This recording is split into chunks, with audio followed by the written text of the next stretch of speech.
Coed Ffermwyr wedi cael ei plannu ar ardal oedd yn goedlan hynafol, cael ei gwympan yn degau, ac ddim wedi cael ei reoli, so yn goedlan gyffredin iawn ar ffermydd o gwmpas Cymru, cael ei phlannu fatha a-lein cysgod, ond rwan ddim yn effeithiol fatha hynny.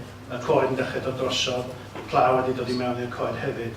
Felly, y gwaith oedd i gwympo a tynnu'r coed allan, ond edrych ar y costa, be oedd yn olygu y cynllunio i brosiect o'r fath, be oedd yn olygu'r ffarmwr. At the end of a cow's lactation, what would normally happen, what standard practice, is that the farmer dries her off using a tube of antibiotic, which is there to basically kill off any subclinical levels of infection that could be in the udder at that time.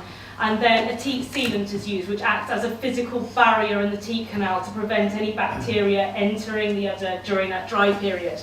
But on the farm that I'm working with, we were able to identify that 80% of his herd were not in need of that antibiotic tube at the point that they were dried off. Now, I'm sure that you're all aware about antibiotic use and that we must do our best to try and reduce its routine use. So obviously there's lots of long-term benefits to this, but initially we managed to save the farmer nearly £900 in cash saving just simply by not buying those antibiotic tubes. And that saving will multiply as the years go on because he intends to continue using this practice going forward. So mae'r rhan fwyaf yn chi wedi gweld a wedi defnyddio un o'r rhain o'r blaen allan, neu ydych chi efo'n allan yn y palwr adre.